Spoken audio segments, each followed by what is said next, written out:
Shalom, selamat pagi Bapak Ibu Saudara semua yang dikasihi Tuhan. Mari kita buka kitab kita semua di dalam kitab Kejadian 11 pasal yang ke-11 ayat yang pertama sampai dengan 11, tetapi saya akan bacakan ayat 1 sampai dengan ayat 4. Judul perikopnya adalah Menara Babel. Adapun seluruh bumi satu bahasanya dan satu logatnya, maka berangkatlah mereka ke sebelah timur dan menjumpai tanah datar di tanah Sinear. Lalu menetaplah mereka di sana.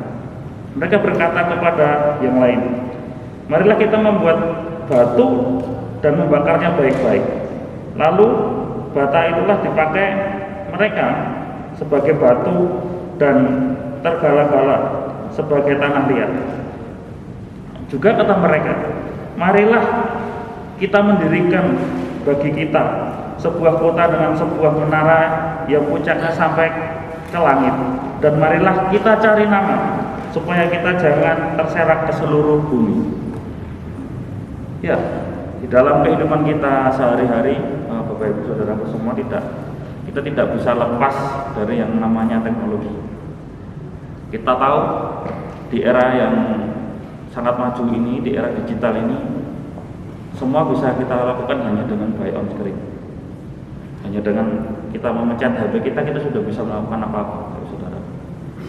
Saudara bisa pesan makanan, saudara bisa belanja, saudara bisa beli kirim paket, bahkan ada fitur di satu layanan tertentu tuh, saudara bisa memesan layanan untuk jasa untuk membersihkan ruangan. Nah, Bapak Ibu Saudaraku yang dikasihi Tuhan, perkembangan teknologi yang sangat begitu luar biasa ini tidak bisa kita hentikan. Kita tidak bisa menghambat laju pertumbuhan teknologi yang ada sekarang ini. Nah, yang saya mau garis bawahi pada renungan di hari ini adalah kehidupan kita sebenarnya cenderung yang mana? Apakah kita lebih menonjolkan kita menggunakan teknologi itu, atau apakah kita lebih menonjolkan atau menggunakan teknologi itu untuk kita dekat dengan Tuhan? Satu pilihan yang sangat mungkin perlu kita pertimbangkan. Satu pilihan yang hari-hari ini bisa membuat manusia jatuh ke dalam dosa. Kita tahu teknologi ada juga baiknya, ada juga negatifnya. Banyak baiknya tetapi juga banyak yang buruknya. Kita yang tidak mengikuti perkembangan teknologi, atau kita yang mungkin tidak memiliki gadget yang bagus atau smartphone, mungkin kita akan merasa ketinggalan dengan update informasi yang ada di sekitar kita. Bahkan bisa melalui dengan HP kita ini, kita bisa share kebenaran firman Tuhan. Kita bisa share video, kita membuat video khotbah, atau kita membuat video tentang firman Tuhan, kita bisa share ke seluruh media sosial dan semua orang bisa melihatnya dengan bebas. Nah, lalu bagaimanakah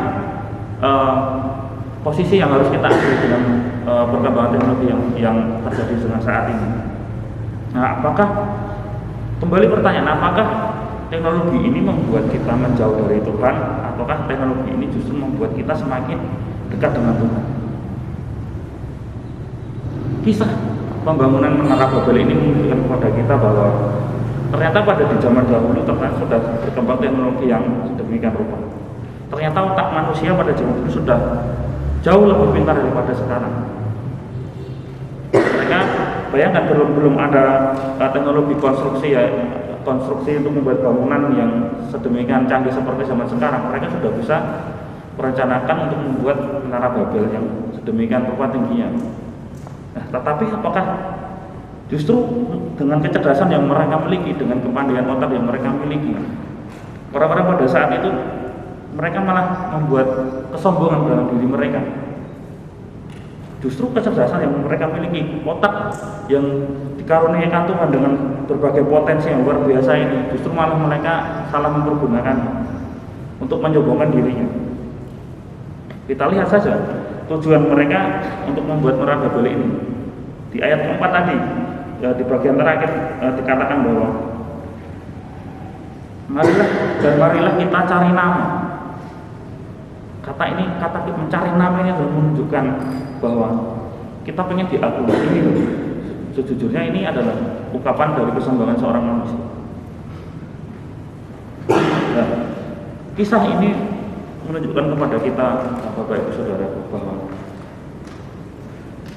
karunia Tuhan yang diberikan kepada kita sangat luar biasa. Bahkan dari sejak zaman dahulu, orang sudah bisa membangun menara Babel. Orang sudah bisa memikirkan bagaimana caranya membuat sebuah bangunan yang kuat dan tinggi. Ini membuktikan bahwa karunia yang Tuhan berikan kepada kita ini sangat begitu luar biasa. Potensi yang ada di dalam tubuh kita, dalam kehidupan kita, dalam tubuh kita, dalam otak kita, ini adalah karunia Tuhan yang sangat luar biasa, Bapak Ibu Saudara. Setiap kita mempunyai suatu potensi yang luar biasa dalam kehidupan kita. Kita punya karunia, kita punya kecerdasan dalam kehidupan kita masing-masing. Minimal kita punya satu karunia. Nah, lalu bagaimanakah cara kita untuk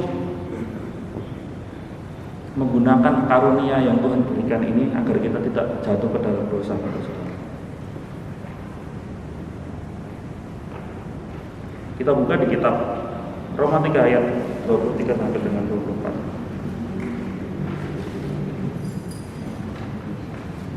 Demikian firman Tuhan akan saya bacakan. Karena semua orang telah berbuat dosa dan telah kehilangan kebenaran, dan oleh kasih karunia telah dibenarkan dengan cuma-cuma karena penebusan dalam Kristus Yesus. Ya, sejujurnya gambar diri kita sudah dirusak dengan dosa, saudara. Karena dosa kita menjadi jatuh sedemikian rupa. Kita tidak, gambar diri kita, gambar Allah dalam diri kita sudah dirusak oleh karena dosa. Tetapi puji Tuhan, karena pengorbanan dan karya yang dikerjakan Kristus di atas kayu salib itu memulihkan gambar diri kita kembali serupa dengan Tuhan. Meskipun kita masih hidup di tengah dunia yang semakin hari semakin rusak ini, Bapak Ibu Saudara. Nah, hanya oleh kasih karunia Tuhan kita diperkenankan untuk kita boleh menjalani kehidupan yang ada sampai dengan hari ini, Bapak Ibu Saudara. Ada satu ilustrasi di suatu gereja kecil. Ada seorang yang sebutlah bernama Tony. Dia sedang mempersiapkan suatu ibadah yang event yang sangat mungkin yang menurut mereka sangat besar di suatu gereja yang terpencil di sebuah desa. Dia mendapat banyak tugas, dia mendapatkan banyak tanggung jawab yang besar. Dalam hatinya dia mengeluh, kenapa tugas yang tanggung jawab itu diberikan kepadaku sangat besar, dan dia merasa tidak bisa mengerjakan semua itu. Dia minta tolong kepada orang, semua orang tidak mau membantunya. Akan tetapi dia berusaha untuk mengerjakannya walaupun tidak ada orang yang membantunya. Sampai akhirnya pada hari H, H-1 hari H, kemudian acara itu berlangsung dengan baik dan lancar, dan semua tanggung jawab yang diberikan kepada dia kerjakan dengan sedemikian rupa, dengan baik dan dengan rapi, tidak ada kesalahan. Nah, pada akhir acara ada seseorang donatur dari sponsor acara itu, dia datang kepada si Tony ini. Dia memberikan satu persembahan kasih kepada Tony. Kemudian si Tony ini menangis. Dia merasa tidak layak untuk menerima hadiah itu. Karena di awal dia menerima tanggung jawab itu, tugas itu, dia merasa bersungut-sungut, dia merasa mengeluh dengan pekerjaan yang berat yang dia lakukan. Nah, yang pertama adalah oleh karena anugerah Tuhan kita dimampukan untuk kita menggunakan karunia itu demi kemuliaan Tuhan. Kemudian yang kedua, kita buka di dalam kitab Roma 12 ayat 1 sampai dengan 2. Karena itu saudara-saudara, demi kemurahan Allah, aku menasihatkan kamu supaya kamu mempersembahkan tubuhmu sebagai persembahan yang hidup, yang kudus dan berkenan kepada Allah. Itu adalah ibadahmu yang sejati. Ayat kedua, Janganlah kamu menjadi serupa dengan dunia ini, tetapi berubahlah oleh pembaruan budimu, sehingga kamu dapat membedakan manakah kehendak Allah, apa yang baik, yang berkenan kepada Allah dan yang sempurna. Yang kedua, kita harus kembali kepada rancangan semula. Ingat ketika kita tujuan awal kita diciptakan Bapak Ibu Saudara, kita mempunyai tugas dan tanggung jawab yang suatu saat kita akan bertanggung jawab di hadapan Tuhan. Kalau kita boleh diberikan kesempatan Tuhan untuk menanya, kita diberikan kesempatan untuk boleh sekolah teologi, gunakan kesempatan ini yang dengan baik, jangan sia-siakan. Mulai berubah, mulai mengarahkan hidup kita kepada kebenaran, mulai berjalan di dalam kebenaran. Suatu saat ketika kesempatan ini sudah selesai, hidup kita sudah selesai, kita tidak tahu hidup kita kapan selesai. Dan tanpa kita sadari bahwa hari demi hari ini sebenarnya kita lalui, kita sedang berjalan menuju kematian kita masing-masing. Oleh karena itu, Bapak Ibu Saudara, kesempatan yang Tuhan berikan ini gunakan dengan baik. Kalau engkau bisa mengerjakan, meskipun itu pelayanan yang sangat kecil, tidak dilihat orang, kerjakan itu dengan baik. Kita tidak butuh apresiasi dari orang. Yang penting hanya kita dengan Tuhan saja. Pelayanan sekecil apapun yang mungkin itu dianggap orang remeh dan tidak terlihat, kerjakan itu. Justru itu yang harus kita kembangkan. Segala potensi yang ada di dalam hidup kita, yang Tuhan karuniakan dengan sedemikian rupa begitu hebatnya, harus kita gunakan.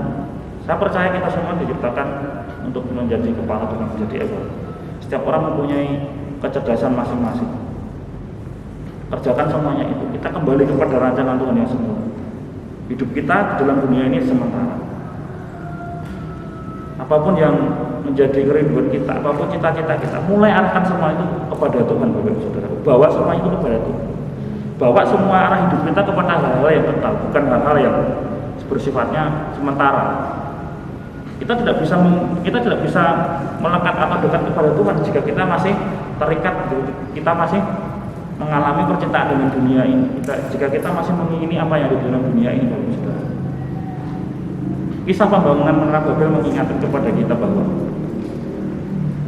manusia yang diperlengkapi dengan kecerdasan, kepandaian, jika itu tidak digunakan untuk kemuliaan Tuhan, maka akan membuat manusia itu jatuh dan menjauh pada Allah dan meleset dari rancangan yang sempurna.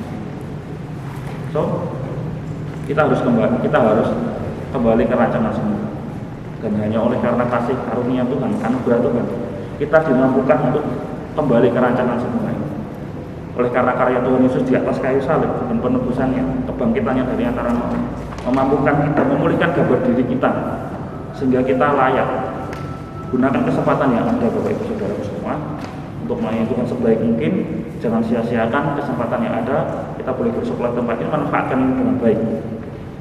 Dan kelak ketika Tuhan panggil kita di akhir hidup kita, Tuhan memandang kita layak untuk masuk dalam kerajaan surga. Oleh karena itu, tetap kuat, tetap semangat di dalam Tuhan. Jangan pernah menyerah apapun masalah yang saudara alami. Lalui itu bersama dengan Tuhan. Tidak ada masalah yang lebih dari kekuatan kita, dan pasti Tuhan akan menjawab semua. Yang terakhir, mari kita sama-sama membawa hidup kita kepada Tuhan. Karunia, talenta kita serahkan kepada Tuhan untuk kemuliaan. Mari kita